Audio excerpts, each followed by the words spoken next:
आगे हम बात करते हैं नेक्स्ट पॉइंट, तीसरा। थर्ड पॉइंट है अध्यापक। थर्ड पॉइंट अध्यापक है और अध्यापक की हम बात करेंगे। थर्ड पॉइंट में हम बात कर रहे थे औपचारिक शिक्षा, अनौपचारिक शिक्षा और निरौपचारिक शिक्षा, तीनों में अंतर क्या है, इस चीज को हम डिफाइन कर रहे थे। अभी तक मैंने 2 पॉइंट डिफाइन कर दिए हैं और मैं तीसरा पॉइंट डिफाइन करने जा रहा हूं और तीसरे पॉइंट में दिया हुआ है अध्यापक। औपचारिक शिक्षा के अंतर्गत अगर हम देखें, औपचारिक शिक्षा के अंतर्गत अगर हम बात करें तो औपचारिक शिक्षा के अंतर्गत अध्यापकों की जो संख्या होती है कि किस विद्यालय में कितने अध्यापक होने चाहिए, किस क्लास में कितने टीचर्स पढ़ाएंगे, ये चीज़ पहले से ही निर्धारित होता है। यानी कि औपचारिक शिक्षा के अंतर्गत अध्यापकों की संख्या निश्चित होती है और अध्यापक की जो नियुक्ति की जाती है वो उसकी योग्यता के अनुसार, यानी कि योग्यता और अनुभव के आधार पर उनकी नियुक्ति की जाती है। औपचारिक शिक्षा के अंतर्गत मैंने अध्यापक को डिफाइन किया और मैंने अध्यापक के बारे में बताया कि यहाँ पर अध्यापकों की जो संख्या होता है वो निर्धारित होती है कि किस विद्यालय में कितने अध्यापक होने चाहिए, किस अध्यापक की क्या योग्यता होनी चाहिए और उसका क्या अनुभव होना चाहिए, ये चीज पहले से ही निर्धारित होता है। ठीक है, आगे हम बात करें अगर अनौपचारिक शिक्षा की, तो अनौपचारिक शिक्षा के अंतर्गत यहां पर शिक्षक का होना आवश्यक नहीं होता है।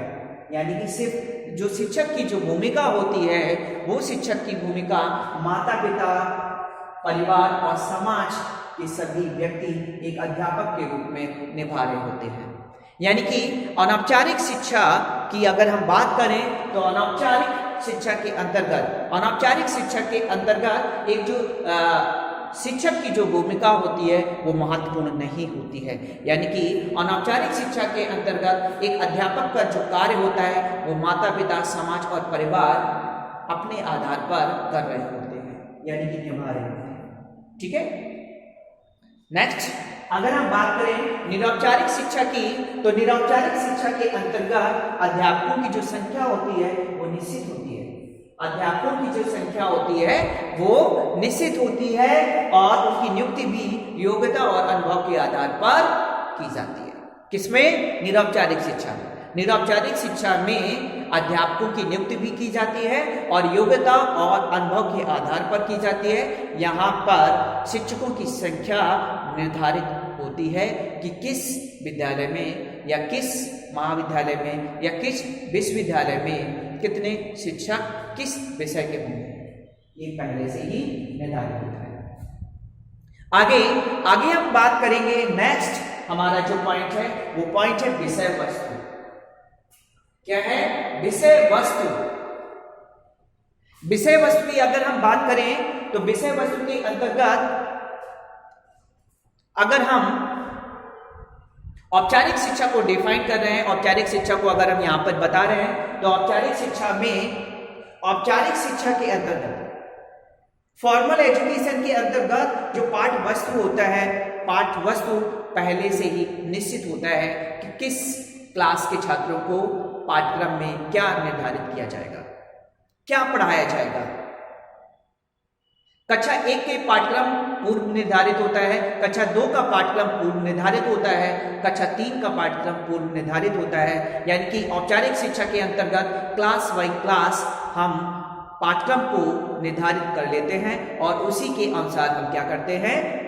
शिक्षण कार्य करते हैं। यानी कि औपचारिक शिक्षा के अंतर्गत पाठ्यक्रम जो होता है वो निश्चित होता है और सैद्धांतिक होता है।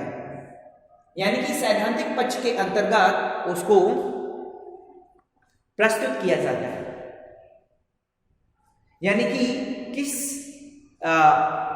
कितने समय में कितना पाठ्यक्रम हमें कंप्लीट करना है और कितने पाठ्यक्रम को कंप्लीट होने के बाद हमें कौन सी परीक्षा आयोजित करवानी है, ये निर्धारित किया जाता है। यानी कि औपचारिक शिक्षा के अंतर्गत जो पाठ्यक्रम होता है वो निश्चित होता है और पाठ्यक्रम सैद्धांतिक पक्ष पर अधिक बल देता है। नेक्स्ट अगर हम बात करें अनौपचारिक शिक्षा की, तो अनौपचारिक शिक्षा में पाठ्यक्रम निश्चित नहीं होता है। यानी कि अनौपचारिक शिक्षा के अंतर्गत पाठ्यक्रम अनिश्चित होता है और पाठ्यक्रम जो होता है वो व्यवहारिक पक्ष पर अधिक बल देता है। यानी कि औपचारिक शिक्षा के अंतर्गत अनौपचारिक शिक्षा के अंतर्गत, हम अनौपचारिक शिक्षा की बात कर रहे हैं, और अनौपचारिक शिक्षा के अंतर्गत पाठ्यक्रम जो होता है वो निश्चित नहीं होता है और यहाँ पर सैद्धांतिक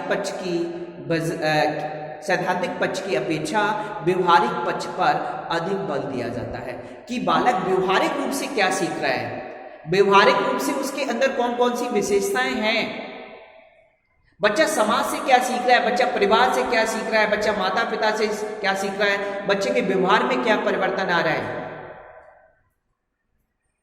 यानी कि बच्चा अनौपचारिक शिक्षा के अंतर्गत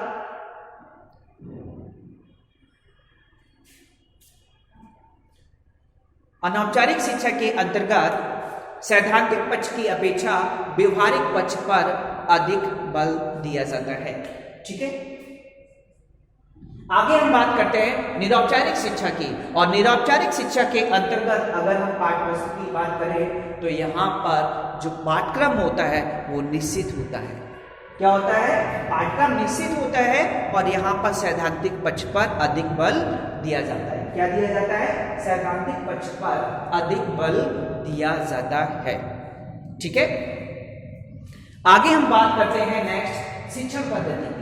किसकी बात करते हैं? शिक्षण पद्धति की, कि किस शिक्षण पद्धति के अनुसार किस शिक्षा में क्या महत्व होता है। औपचारिक शिक्षा में अगर हम देखें तो औपचारिक शिक्षा के अंतर्गत जो शिक्षण पद्धति है वो पाठ्यक्रम के अनुसार, किसके अनुसार? पाठ्यक्रम के अनुसार, पाठ्यवस्तु के अनुसार, यानी कि पाठ्यक्रम के अनुसार विभिन्न शिक्षण पद्धतियों में विभाजित होता है। यानी कि विभिन्न शिक्षण पद्धतियों के अनुसार क्या किया जाता है? प्रदान किया जाता है। यानी कि औपचारिक शिक्षा में अगर हम बात करें तो औपचारिक शिक्षा के अंतर्गत जो पाठ्यक्रम होता है हमारा, वो पाठ्यक्रम विभिन्न शिक्षण पद्धतियों से प्रदान किया जाता है। ठीक है, अनौपचारिक शिक्षा की अगर हम बात करें तो अनौपचारिक शिक्षा में जो शिक्षण पद्धति होती है, जो शिक्षण पद्धति होती है वो पूरी तरीके से लचीला होता है।